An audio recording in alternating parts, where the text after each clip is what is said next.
How much do you think people actually know about dental hygiene? Let's find out. Hi! How much do you know about dental hygiene? What do you think dental hygienists do? I know that they clean my teeth. That's about it.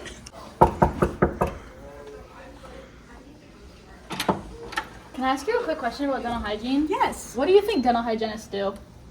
Take x-rays? I have a question. Oh, okay. In your opinion, what do dental hygienists do? I don't know. I don't go to them. You should probably start. Excuse me.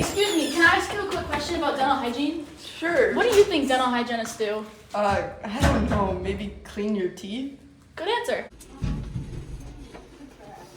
Sorry.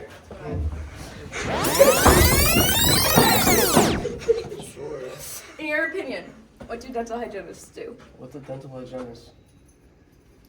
Clearly, nobody knows what dental hygiene actually is. So can you tell us? Yes, we can. What do dental hygienists actually do? Lily?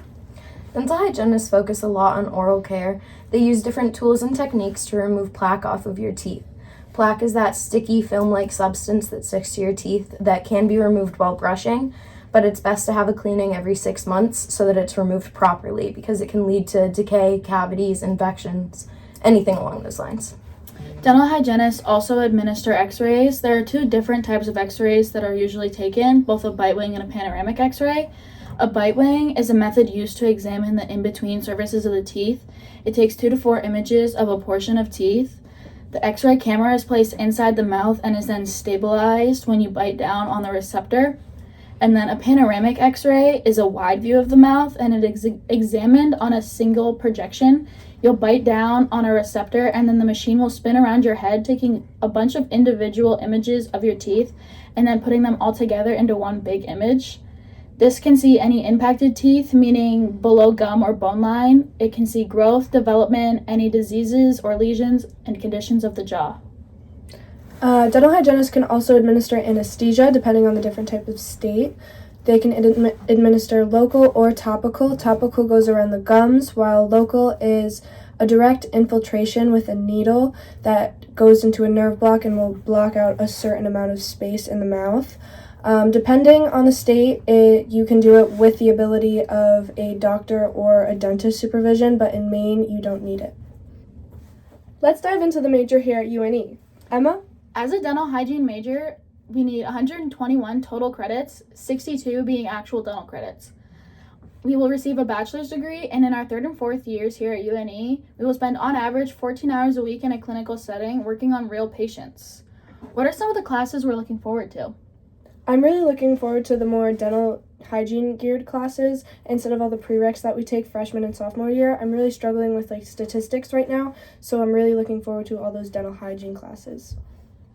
I'm on the same page. I'm really excited for my dental hygiene classes, and I'm also excited to take anatomy. I took it in high school and had a lot of interest in it, so I'm excited to learn more about it and take that again.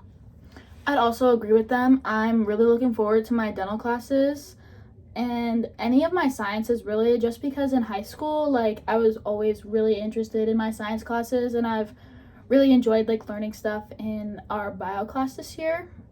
What are some of our least favorite classes? As I said, I'm really struggling in statistics, so it's not my favorite. Me too. I'm struggling with statistics. Math was never really my strong suit, so I'm excited that it's our only math class all 4 years here. I would also agree with the statistics part, but also any of my 3-hour classes, just because I have a really hard time focusing for that long. I had the same problem in high school because we had longer hour-and-a-half classes, and I would start fidgeting and kind of just lose focus and stop paying attention. Now let's talk about some of the interesting parts in our major. One thing that we've all agreed on is the fact that we get so much real-world experience before even actually going into our career.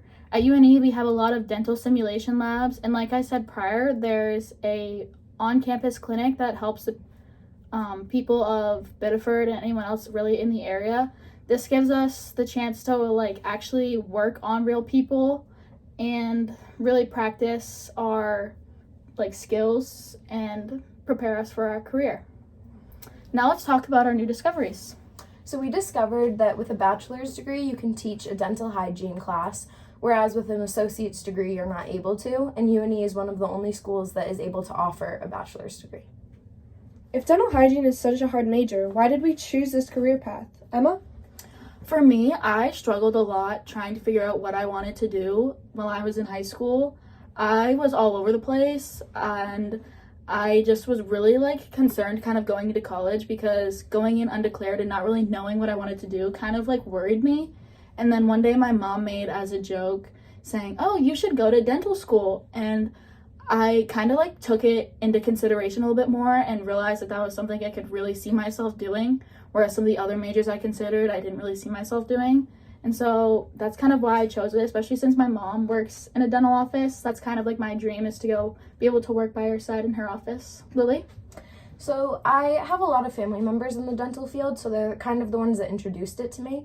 And then I was lucky enough to go to a vocational school where I took dental assisting as a class. And I ended up working as a dental assistant, which also helped me realize I wanted to be in the dental field, but not exactly that. I didn't exactly want to do assisting. I had a lot of interest in hygiene, and just the fact of being able to help people is a really big eye-opener that made me know this was what I wanted to do. My grandma was a dental assistant, and she always told me these stories about when she was working. And once I got to high school, they offered a vocational school, so I went and I did dental assisting, and I just really wanted to further my education, and dental hygienists make more money. Going away from the actual dental hygiene majors, is there any minors that you guys were thinking about taking? I've thought about doing a coaching minor just because ever since I was little, I've always been really into sports. I've been an athlete all my life, and in my local high school, I didn't always have like the greatest coaches, and I would always find myself like thinking that I could have done something better to like help some of my teammates and stuff. So being able to get a coaching minor and then go back and like coach at my local high school would just be really nice for me, just because I've always liked the idea of learning the other side of sports. Mick? I thought about declaring a special education minor. However, I don't have time with athletics.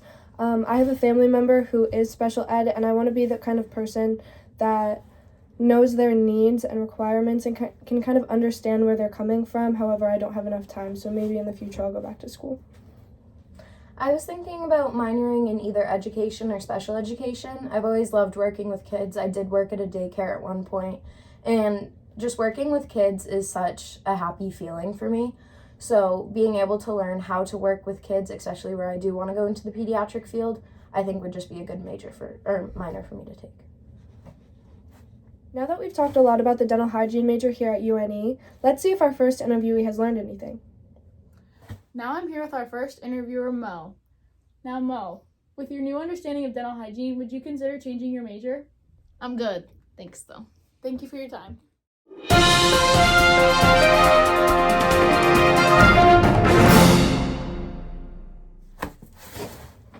Let's talk about...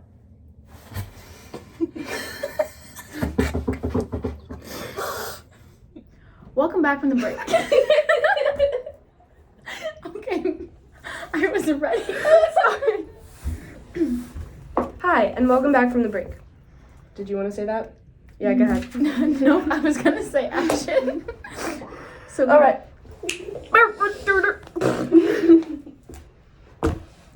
Okay, action. And just sit here for 3 seconds after you end. Okay. After I end, we'll just... Ready? It's 9:30, guys. It's still going. Oh.